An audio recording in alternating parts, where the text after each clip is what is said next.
Hey up lads and lasses, Danfire here, back again with some more Infinite Lagrange. So, my server's finally finished phase 2, so we're on phase 3 now. We just gotta wait the cooldown, so we've got the rewards and stuff like that. Just waiting on the 18 hours, and then we're probably going to be sat in the hub for a day or two, and then I can get some phase 3 content out for you. In the meantime, I have got some screenshots of all of the outpost ships, as you can see above me. So we're going to go through those today. I'm not going to put a rating on these because they're all different. It's not like there's multiple cruisers or anything like that. It's difficult to rate them because you can't rate a cruiser against a destroyer and that sort of thing. I will sort of talk about what sort of ships within the blueprints you can also pick up and how they sort of fare up against those instead, because I think that'll make it a little bit more fair. So first up, we have the A101, the Rationale, the Combat Attacker. As you can see, it's got the heavy battery FG181D with a damage per hit of 100 plus 30, so it's been boosted a little bit. It's a 15-second attack interval, and it fires 1 times 5, so it does a fair amount of damage. Now, my issue with this is it looks like, yeah, there is an airborne counter cannon, which means that this sits in a similar situation as the B192 Newland, and it doesn't do any anti-air, which does put it in a not particularly great area. So one of the primary ships in the arsenal is Sacramento Imperium. It has 1 onboard cannon that can be used against ships and 2 support guns that add additional damage. But support guns also serve anti-aircraft purposes at close ranges. So again, this is not a fighter that prioritizes enemy fighters. It's not an energy weapon, so it's just not going to do particularly well. On the rating of, if I rated this with all the other fighters, it would probably be C rank, maybe D rank, because again, it doesn't fill a role of anti-fighter, and there are much better anti-ship within the game, so it's not particularly good. Something to note as well, by the way, is the reason that I don't want to rate these against too much against the other ships is these you can get for free. And the other thing is, these are outpost ships, so you have to be docked to the outpost to build these.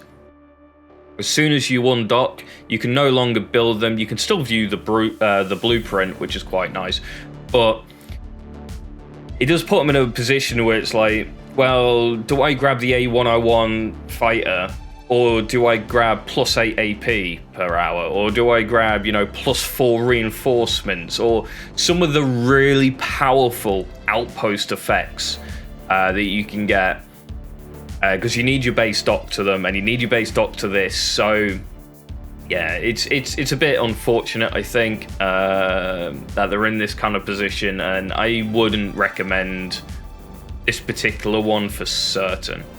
So that's the A101. I haven't got that many screenshots, unfortunately. I will give a shout out to everyone that sent me screenshots at the end of the video. So yeah, A101. Right, next up, we then have the AC-721 Heavy Ion Cannon Destroyer. So this is part of the Ion Cannon series. Ion Cannon series, the AC-721 series. As you can see, it's lost its ability to haul cargo, as it were, and it's gained the 730 Ion Cannon attack system.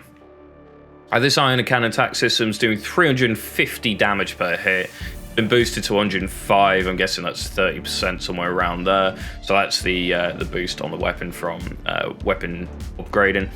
Duration is 6 seconds, which means it's some kind of beam, and it has the attack interval of 6 seconds. So this is pretty crazy. I don't know if the duration means that it just permanently fires, or if it has to finish its duration, then the attack interval is 6 seconds, and then it's firing again. Either way, that's a pretty rapid time for attack. And even at its base, this is unupgraded, so you can get cooldown, more damage on here. I don't know what the strategy is either, so apologies on that. But yeah, attack priority, carrier, battlecruiser, cruiser. It sits in a weird situation because it having that attack priority. If it does come against cruisers, then it kind of, you know, it compares to an IO almost, doesn't it? Because they're anti-cruiser cruisers with an ion cannon. So yeah, it's very, very, very strong though. Depending on how many you can build of these as well. I mean, it's potential that you could potentially get 15 of these out. That's a lot of damage to be bringing into a battle. If you can keep these alive, they'd be pretty good. It's also got a small anti-aircraft system. Not much to say about that. As we know, anti-aircraft doesn't work quite as intended, I believe, in the game. So yeah. But yeah, very powerful ion cannon. This is up there with, as just a flat destroyer, I'd probably B rank this, and that's due to the fact that its weapon is very, very strong, and energy type. So it's probably an A, potentially borderline S. I think it's like mid A, high A though. I think that's where I'd probably put it if ranked against other destroyers. Again, with outpost ships, you lose it if you one dock, which means you can't rebuild them. If you lose any, you're gonna have to go find a dock again, and all the outposts, you know, what I mentioned earlier with the A101. So let's have a look at what we got next. So we have the Helios heavy cannon assault ship. It's got these generic, I'm guessing anti-air weapons, but it's got this big 250, fires 2 rounds every 10 seconds, cannon on the front of it.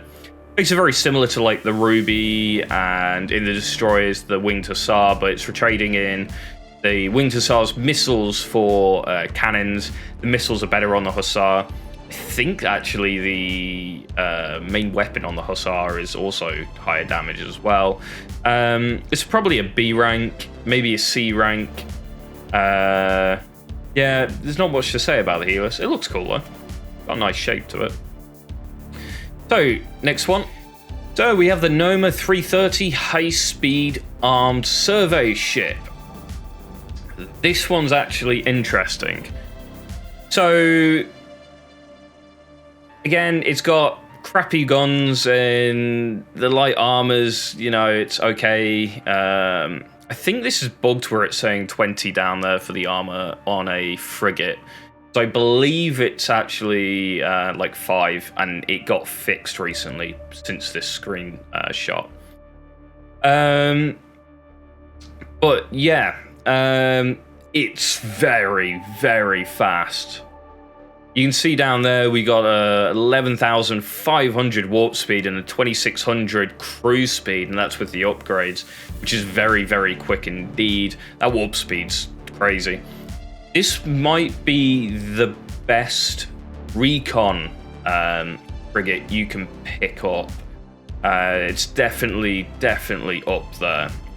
And because it's recon, the outpost thing of like, you know, having to dock to build them isn't too much of a problem, because you can dock, build a dozen of these up, and then undock. And as long as you're keeping, you know, your ships alive, your recons alive when you're using them to bounce across places and stuff like that, you don't genuinely lose that many recon ships.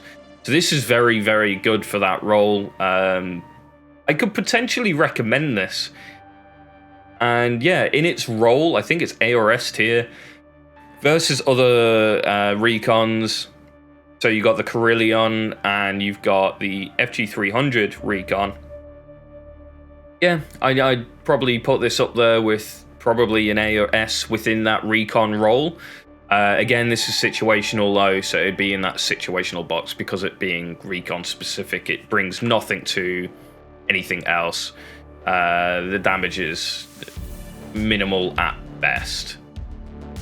Okay, so what have we got next? And we've got the Wildfire Torpedo Corvette. Now, if you're absolutely and utterly desperate for a Corvette because you haven't got any, this is possibly one way to try and grab some. Again, I wouldn't actually recommend this one though. If we look down here, 244 damage, it's plus 740. It's less than a red beast, which is also torpedoes. It's less than a cellular defender. It's B tiered at best, just on its damage output. It doesn't bring anything particularly great. And I don't believe it has the ability, the strategy on here isn't particularly good either. I think the strategy isn't as good as the red beasts. I think someone mentioned that to me anyway. So, yeah, again, I think this is one that maybe you dock to just so you have the blueprint there. If you undock, you keep the blueprint, but as you can see in this screenshot, you see it says temporary. That just means if he's undocked, he can't build it. So, yeah. And then I believe it's the Star Sweeper next. So we have the Star Sweeper, just a quick one. Shout out to, I think it's Steve Jam and Korn, the two that I use most of these screenshots from. So shout out to them. There was other ones that sent, one guy sent a video, but it was watermarked and stuff like that and copyright, so I decided not to use that in case it got my channel destroyed. So we have the Star Sweeper. It's quite an interesting looking thing. It also has a nice big energy damage weapon, dual fire iron cannon on the front, 6-second duration, 10-second attack interval. This is pretty much equivalent to the IO. And it's got very similar attack priorities as well.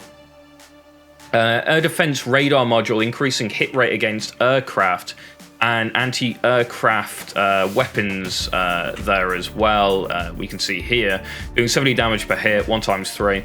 Again, it's a ship though, which means anti-aircraft isn't particularly great. I'm not sure how much armor this thing can get maxed out and stuff like that, but it's very comparable to the IO. Potentially it may be a little bit stronger than the base IO, but I can't tell you that because I don't have the strategies available.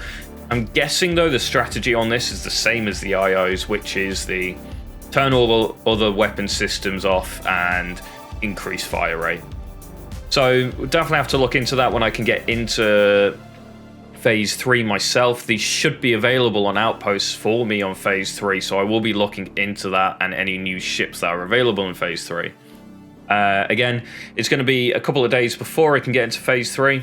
Maybe 2-3 days, I'm thinking, maybe parked up in the hub. I might actually do a video on the hub because I haven't done one of those yet, and I've not been to the hub yet, so that could be fun. But yeah, so there you go. Thank you guys for watching as always, and don't forget to like, comment, and subscribe. That helps me out, helps the channel out, and I'll catch you guys next time.